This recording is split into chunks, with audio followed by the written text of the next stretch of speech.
ꯉꯁꯤꯗꯤ ꯌꯦꯟꯗꯦꯝ ꯐꯪꯉꯦ ꯌꯦꯟꯗꯦꯝ ꯊꯣꯡꯉꯒꯦ ꯌꯦꯟꯗꯦꯝ ꯊꯣꯡꯕꯤꯔꯛꯑꯣ ꯍꯥꯏꯕꯅꯦ ꯏꯅꯥꯎꯅꯨꯄꯤꯅ ꯌꯦꯟꯗꯦꯝ ꯊꯣꯡꯉꯒꯦ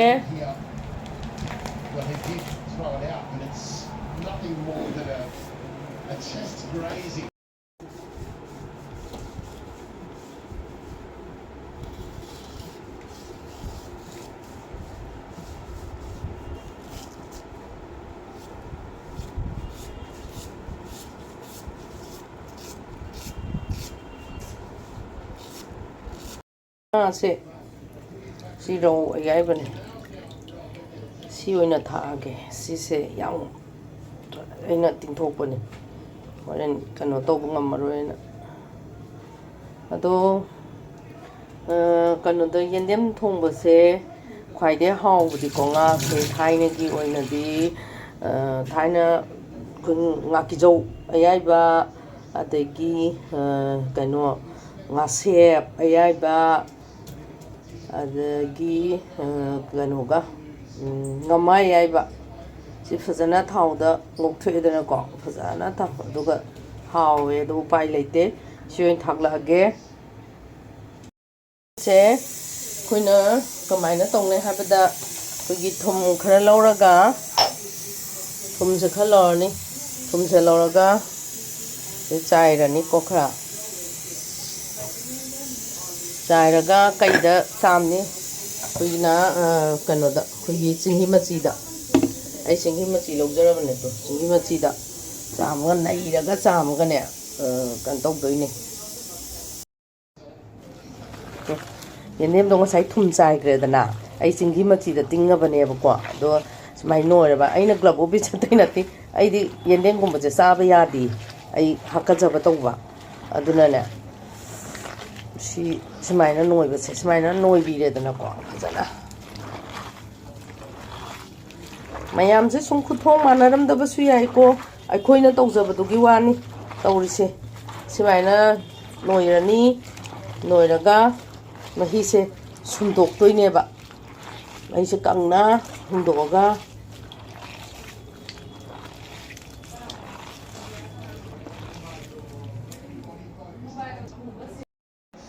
ꯑꯩ ꯌꯦꯟꯗꯦꯝ ꯊꯣꯡꯕꯒꯤ ꯃꯆꯜꯅꯦ ꯁꯤꯗ ꯃꯔꯣꯏ ꯅꯥꯀꯨꯞꯄꯤ ꯂꯩꯔꯦ ꯐꯗꯤꯒꯣꯝ ꯂꯩꯔꯦ ꯁꯤꯅ ꯉꯥꯔꯤ ꯌꯩꯗꯣꯏꯅꯤꯀꯣ ꯑꯗꯩ ꯁꯤꯅ ꯉꯁꯥꯏ ꯔꯧꯗꯣ ꯂꯣꯏ ꯃꯀꯨꯞ ꯃꯀꯨꯞ ꯁꯦꯒꯥꯏꯔꯕ ꯑꯗꯣ ꯃꯣꯔꯣꯛ ꯇꯦꯛꯄ ꯂꯩꯖꯔꯦ ꯑꯗꯨ ꯉꯁꯥꯏ ꯌꯦꯟꯗꯦꯝ ꯆꯥꯝꯈꯤꯕꯗꯣ ꯑꯗꯨꯗꯣ ꯑꯩ ꯀꯪꯅ ꯁꯨꯝꯗꯣꯛꯆꯔꯦ ꯑꯩ ꯍꯧꯖꯤꯛ ꯈꯥꯡ ꯊꯥꯡꯒꯠꯂꯒꯦ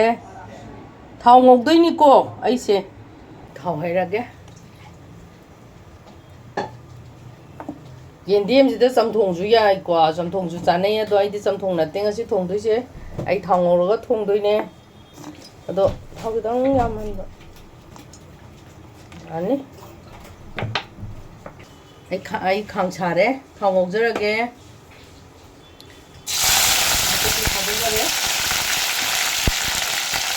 ꯑꯗꯒꯤ ꯉꯥꯔꯤꯁꯦ ꯈꯤꯇꯪ ꯌꯥꯝꯂꯞꯅ ꯉꯧꯒꯦ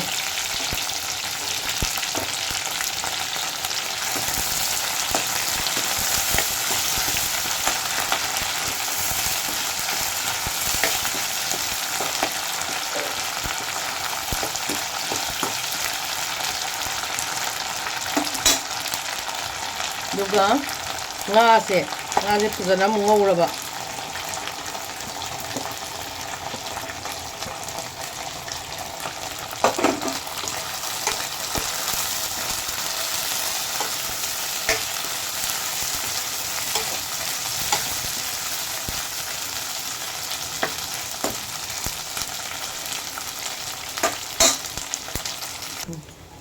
ꯑꯩ ꯌꯦꯟꯗꯦꯝ ꯍꯥꯞꯆꯔꯒꯦ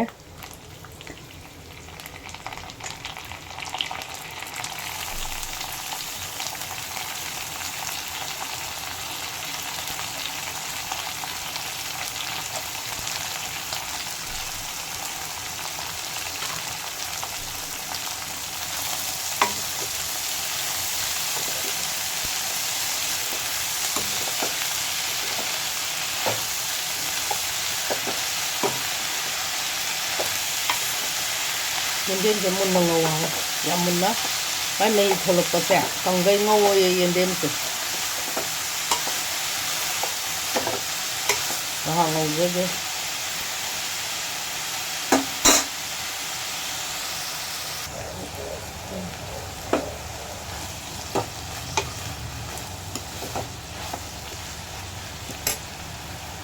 morok angang se ametpa se aidi ametpa se thakchai aduna ametpa se akhoi ngauringa sidane morok ametpa se si thakchan biro ba ngauringa sida adudi ai chabugi makha pole dana ko kyam chai kyam cha de ge do i makha pole do smaina phajana ngobiro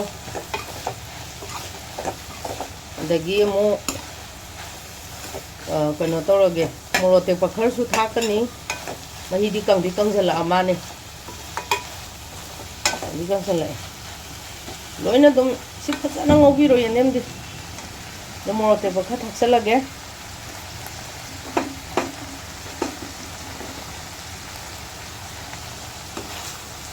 ai nahana thongage na tawbuni yendem se inaw no pm na thumbiro na hairakpa da aina yendem si jong phangudre phange laire loina phajana otpiro mahi hapa yarani to mahi se yam thoktre basidi yarani mahi hapa ge yani mahi hapa mahi se ai chingi masi hapjage ko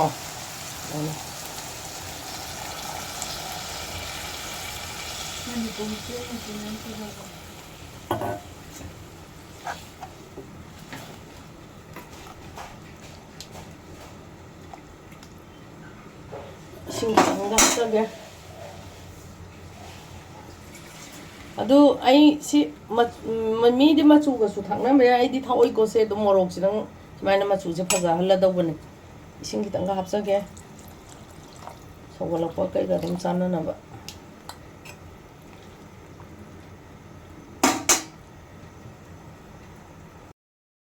sogre to phajare ai thum thakchal horage ado ngasai khoina yendem do noiba matamda thongba hapidana ko aduna thumje kitang tana ne thumje kitang tana hapiro baje to kaina da yendem je thum ya de hawte ba aduna naina hapiro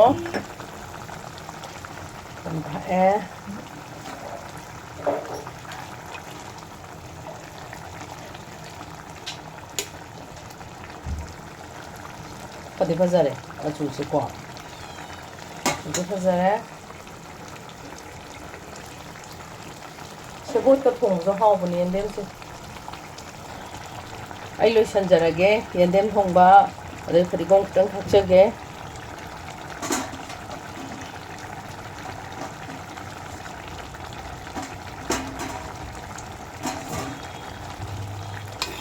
ameka gi mathen bu nungsibiduna like tawbiyo share tawbiyo do subscribe tawbiyo tawdaba mayamna subscribe tawbiyo duga comment yam pibiro o comment pibiraga akoi da su singba khoi ke hani loksing yam oyaba ado loksing knowledge yam oyaba do na comment pibiro o mayam nusibiduna me kagi mathel bu nusibiduna comment yam pibiro ko aduna ai mathang thongbo ngamboi jage ai adum thongjarakige ado ngasigi di ai matang saisida yendem se ai loi sanjarage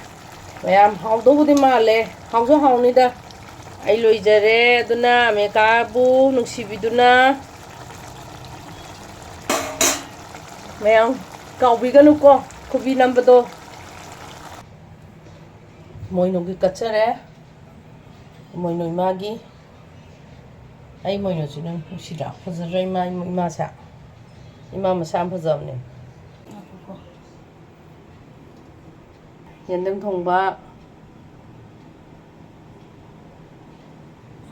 do atai di tawjadre ametpa tawjare ametpa da maroi mapang kha thakchalaga kan tawjare ameka gi mathel bu nungsibiduna like share tawbiyo subscribe tawbiyo do comment yam pibiro uko comment piraga ne knowledge am layaba comment yam pibiro o sigidi ameka na Megagi mathel na mayambu khurumjari